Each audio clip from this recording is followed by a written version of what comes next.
So, hello, Andreas. Hello. We are here at Buchler and Friends, and we're going to look at a couple of things, right? New Well, firmware we for are the with ground control. Endorphins at Buchla and Friends, and we are showing two things. The first one, we have the new cockpit. It's our updated stereo channel, 4-channel stereo channel mixer. So basically, it's after the first mixer was like 10 years ago, mostly.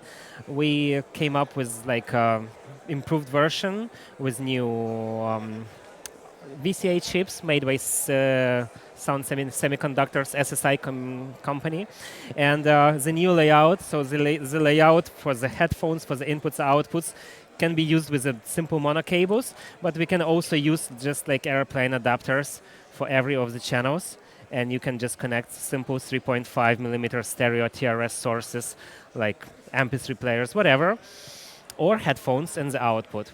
There are also like two auxiliary inputs. So I'm on the back side, so you can use it like with the IntelliJo standard mix up. You can daisy chain them and put them out on the balanced jacks. You can put like wire some external channels, external audio.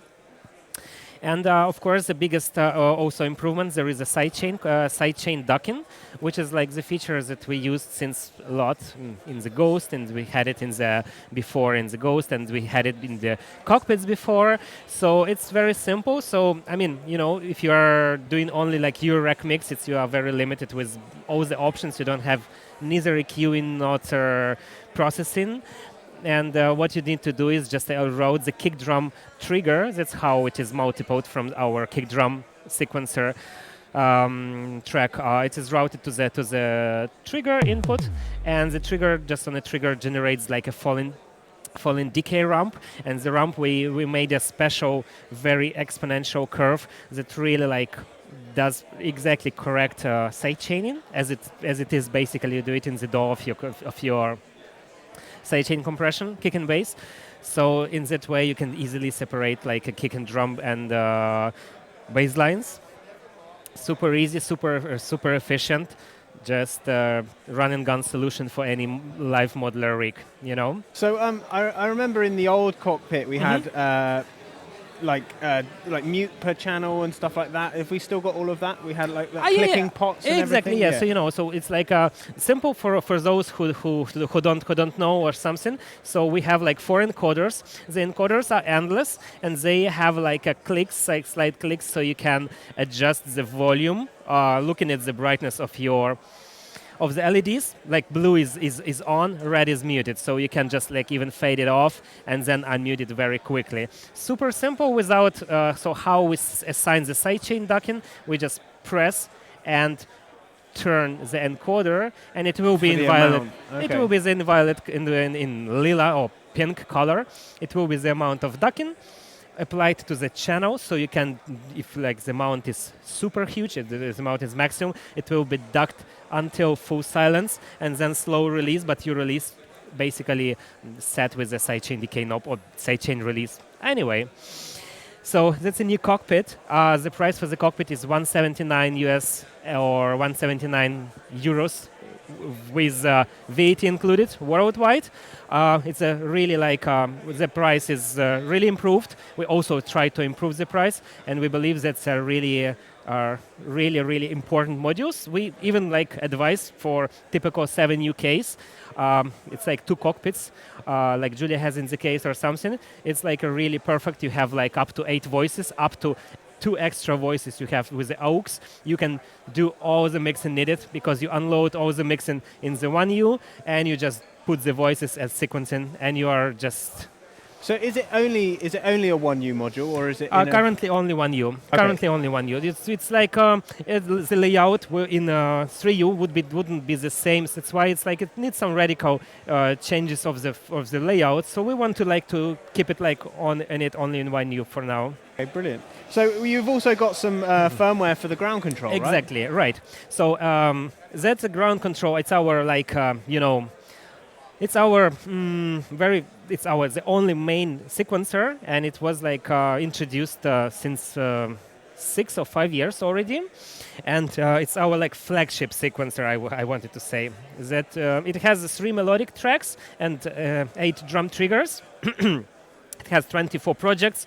Each track has 24 patterns. So the sequencer looks like a nice thing if you want to play even like long electronic music gigs, because you can organize the projects, all your tracks into the projects, and then you just shift through different projects, and you just continuously, it just loads another project without any pause. You just play one and then another one, so you have infinite live set, whatever. You just only stop when the organizers tell you, just kick you off. But anyway, so the thing is, like the sequencer is it's like a notepad. You have all your ideas, your sketches, some melodical things. You can do that very quickly and efficiently. But what it is, it's like the new firmware we did is random patterns and random rhythms. It's a special kind of, we call it happy accidents, because basically it creates happy accidents, but we carefully picked lots of special random algorithms that can generate interesting melodies. And of course, not probably just in general, but it can generate also in the context of modern electronic music, like probably techno. And I can say it even like two-step garage sounds like pretty easy from that. So there are 3 algorithms, and we like explain it a lot, but super simple. Like tempo with those 3 buttons generates a random sequence, and tempo with the last button generates variation. So we have like already recorded melody. And the melody we want to variate, so you can duplicate to different patterns. You do variation, and you have different slides, different octave shapes, and so on. So let's hear it out. It's very playful. So we press play, and I'm cleaning the things. So let's do the following. I'm going to the rhythm track. It's just what it generates. It's just out of things.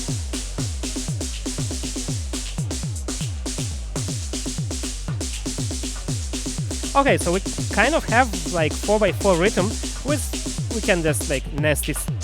Okay, more elaborate, right?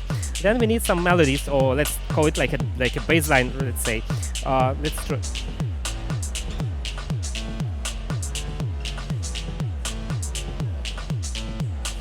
Let's listen the whole.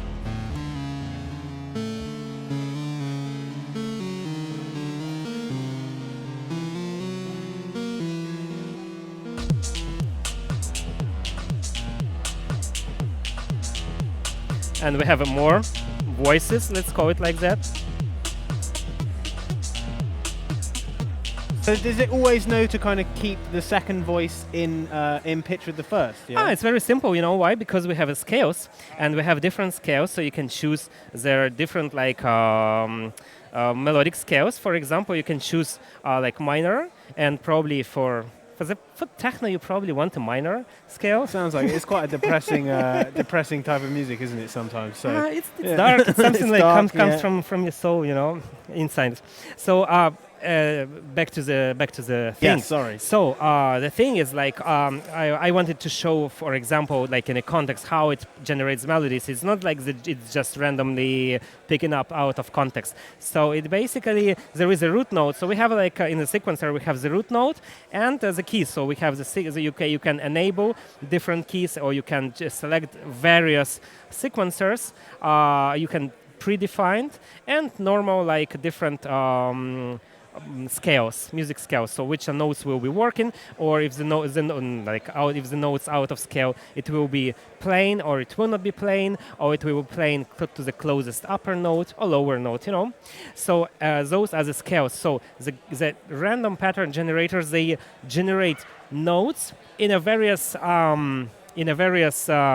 algorithms. So for example, there is a narrow algorithm, so the melody is only around the root node. So for example, let's go back to the techno music. For example, for probably you would need something like around G minor, right? To be around. So the simple bass lines will be very conservative, and they will be floating around the the root node. And then there is a white algorithm that it will be playing more heavily, so it will have more power. And then there is a Euclidean. So Euclidean, it's a kind of, I think it's essential for electronic music because it just generates the notes, which are equally distributed depending on our pattern steps. By the way, we have 128 patterns because, before our sequencer has only 64 steps, and we unloaded some kind of code into some hidden RAM. So we have like 128 steps per pattern. So it's actually pretty cool. It's like you have really like a 4 bars plus extra 4 bars. So you can, because the problem also with lots of Eurorack sequencers, everything is super tight. Of course, it's very easy to experiment with the 16 notes grid. But if you want to make still more melodic but still like lots of like electronic heavily based, you need some kind of more freedom. Yeah, and that is really important. Brilliant. So I'm guessing that's a free update, of course, yeah. Let me think. Yes, it's available. We fixed lots of things. There is a modular clock input. There is a MIDI clock fixed. There are like lots of things. It's a like very tight update, and it's like becomes like I don't know. It's my favorite one. Brilliant. Well, Andreas, thank you very much for speaking to us. Thank you very much. Goodbye.